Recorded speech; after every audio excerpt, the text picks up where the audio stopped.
ঈদের দিনে পশ্চিমা সংস্কৃতির কোনো কিছু অনুসরণ করবেন না। আগে বলি কি করবেন না। ঈদের দিনে গান বাজাবেন না। শয়তান 30 দিন বন্দি থাকার পরে ঈদের দিন দেখলে যেন মনে না হয় যে শয়তান ছাড়া পেয়েছে, এমনটা যেন মনে না হয়। ঈদের তো দরকার নাই। এই চাঁদ রাত বলে একটা কথা আছে না, চাঁদ রাত, আপনারা কি বলেন জানি না, আগের রাত। আমাদের এলাকায় চাঁদ রাত বলে, ঈদের আগের রাতকে চাঁদ রাত বলে। ঈদের চাঁদ যেদিন দেখা যায় আর কি, সেটা। তখন দেখি ইতিকাফ থেকে বের হয়ে দেখবেন রাস্তাঘাটে বাজারে সাউন্ড বক্স, গান হচ্ছে, ডিজে পার্টি হচ্ছে, রেস্টুরেন্ট ভরি গান হচ্ছে, সাউন্ড বক্স বাজছে। মানে 30 দিন শয়তান বন্দি ছিল, আজকের রাত্রেই খোলা পেয়েছে। ভাবটা এরকম। ঈদের দিন এই কাজগুলো করতে যায় না। আতশবাজি করবেন না, এই পটকা টটকা ফোটাবেন না। বাচ্চারা, ছোটোখাটো বাচ্চারা একটু মজা করতে চায়, সেটা আলাদা বিষয়, কিন্তু এগুলোকে ট্রেডিশন বানাবেন না। ঈদের দিনে ছেলে মেয়ে, গার্লফ্রেন্ড বয়ফ্রেন্ড রিক্সায় ঘুরবে না। ঈদের দিনে তারা একে অপরের সাথে দেখা করতে যাবে না। ঈদের দিনে সারাদিন ওই টিভিতে কি কি নতুন নাটক দিয়েছে, কি সিরিয়াল দিয়েছে, এগুলো দেখতে যাবেন না। রমজান মাসে আপনি কি কি শিখলেন? রমজানের সব শিক্ষা কি একদিনেই বিসর্জন দেওয়া লাগবে? রমজানের সব শিক্ষাগুলো কি ঈদের দিন বিসর্জন দেওয়ার জন্য ঈদ? ঈদের দিনে আপনি সকালবেলা উঠবেন, ফজরের সালাত আদায় করবেন, পরে তাহাজ্জুদ পড়বেন, তাহাজ্জুদ পড়ে ফজর নামাজ পড়বেন, নামাজ পড়ে তেলাওয়াত করবেন। আপনার দিন শুরু হবে কোরআন তেলাওয়াত দিয়ে, আল্লাহর জিকির দিয়ে, ইস্তেগফার দিয়ে। এবার সকাল সকাল গোসল করবেন, সকাল সকাল গোসল করে মিষ্টি মুখ করবেন, খেজুর খাবেন, সেমাই খাবেন ইত্যাদি। নতুন কাপড় পরবেন, আপনার সামর্থ্য অনুযায়ী সেরা কাপড়টা পরবেন, আতর খুশবু ব্যবহার করবেন, সুন্দর করে গোসল করবেন। পরিবারের সবাইকে নিয়ে আপনি ঈদগাহে যাবেন, তাকবীর দিবেন, আল্লাহু আকবার, আল্লাহু আকবার, লা ইলাহা ইল্লাল্লাহ, ওয়াল্লাহু আকবার, আল্লাহু আকবার, ওয়ালিল্লাহিল হামদ, আল্লাহু আকবার কাবীরা, ওয়ালহামদুলিল্লাহি কাসীরা, সুবহানাল্লাহি বুকরাতাও ওয়া আসীলা। তাকবীর দিবেন, ঈদগাহে যাবেন। যারা খতিব, যারা ইমাম, তারা নামাজ পড়াবেন। ঈদের খুতবা হবে, ঈদের খুতবায় রমজানের শিক্ষাগুলো আবার স্মরণ করিয়ে দেওয়া হবে, যেগুলো আমরা সারা বছর ধরে রাখতে পারি, আমরা যেন ভুলে না যাই। এবং ঈদের দিন যুব সমাজ, যুবতীরা যা করে, এই যে বিনোদনের নামে প্রিন্ট মিডিয়া, ইলেকট্রনিক মিডিয়া, এগুলো থেকে সতর্ক করতে হবে।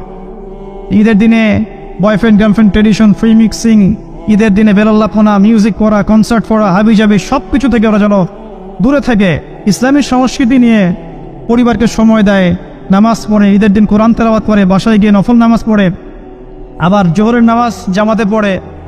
ঈদের দিন ঈদের নামাজ করেছে, জোহরের নামাজে নাই, নেমে যেন না হয়।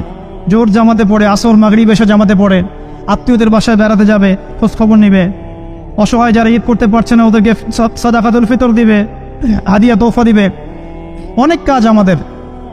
আমাদের আনন্দের উৎসবগুলো কিন্তু ভোগবাদী না, বরং ত্যাগবাদী। আমরা কিন্তু অন্যকে নিয়ে আমরা আনন্দ করতে চাই। আমরা রমজানের 30টা দিন না খেয়ে থেকে শ্রম রেখেছি, আত্মত্যাগ করেছি, তারপরে খুশি করছি। অন্যদের মতো নয় যে খালি ভোগবাদী দর্শন, এমন নয়। তো এগুলো নিয়ে আমরা ইনশাল্লাহ আবার পরে কথা বলবো, এখনো সময় আছে। ঈদের সুন্নাহ, লাইলাতুল কদর নিয়ে ইনশাল্লাহ আমরা পরে কথা বলতে পারবো। এগুলোর দিকে খেয়াল রাখবেন ইনশাল্লাহ। আল্লাহ পাক আমাদেরকে তৌফিক দান করুন, আমিন। ইসলামের মৌলিক 5টা স্তম্ভ কি, আর সবচেয়ে গুরুত্বপূর্ণ স্তম্ভটা কি? ইসলামের 5টা স্তম্ভ হাদিসে জিবরিলের মধ্যে আছে। কোথায় আছে? হাদিসে জিবরিলের মধ্যে আছে। সহিহ মুসলিমের হাদিস নাম্বার 9 এবং মিশকাত হাদিস নাম্বার 2। জিবরাইল আলাইহিস সালাম মানুষের রূপ ধরে এসে নবী সাল্লাল্লাহু আলাইহি ওয়াসাল্লামকে জিজ্ঞাসা করেছিলেন যে ইসলামের সংজ্ঞা কি, আখবিরনি আনিল ইসলাম। তখন নবীজি বলেছেন, ইসলাম হচ্ছে আন তাশহাদা আন লা ইলাহা ইল্লাল্লাহ ওয়া আন্না মুহাম্মাদান আবদুহু ওয়া রাসূলুহু। ইসলাম হচ্ছে প্রথমত তাওহীদ, লা ইলাহা ইল্লাল্লাহ, এবং মুহাম্মাদুর রাসূলুল্লাহ রিসালাত। এরপরে ওয়া আন তুকিমাস সালাত, তুমি সালাত কায়েম করবে, ওয়া আন তুতিয়াজ যাকাত, যাকাত প্রদান করবে, ওয়া তাসুমা রমাদান, রমজানের সওম রাখবে, ওয়া তাহুজ্জাল বাইত ইন ইসতাতা'তা ইলাইহি সাবিলা, আর তুমি রমাদান মাসে, আর তুমি সামর্থ্য হলে হজ করবে, সামর্থ্য হলে হজ করবে। এই 5টা হচ্ছে ইসলামের পিলার। আমার সাথে বলেন, 1 নম্বর কি? তাওহীদ। 1 নম্বর কি? তাওহীদ, লা ইলাহা ইল্লাল্লাহ মুহাম্মাদুর রাসূলুল্লাহ। 2 নম্বর সালাত কায়েম করা। 3 নম্বর যাকাত প্রদান করা। 4 নম্বর রমাদান মাসের সওম। 5 হচ্ছে সামর্থ্য হলে হজ করা। এর মধ্যে সবচেয়ে গুরুত্বপূর্ণ হচ্ছে তাওহীদ। তাওহীদ নাই তো কিছুই নাই। তাওহীদ নাই, কিছুই নাই। লা ইলাহা ইল্লাল্লাহ মানে সবকিছু আল্লাহ থেকে হয়, আল্লাহ ছাড়া কিছুই নাই। কল্যাণ অকল্যাণ, ভালো মন্দ, ইবাদত, আমার ভালোবাসা, ভয় সব কার জন্যে? আমার জীবন মরণ, ত্যাগ তিতিক্ষা সব কার জন্যে? আল্লাহর জন্য। এটা আল্লাহ, লা ইলাহা ইল্লাল্লাহ। আর মুহাম্মদ রাসূলুল্লাহ মানে সব কাজ হবে একজনের তরিকায়। তার নাম কি? প্রতিটা কাজ করবো কার তরিকায়?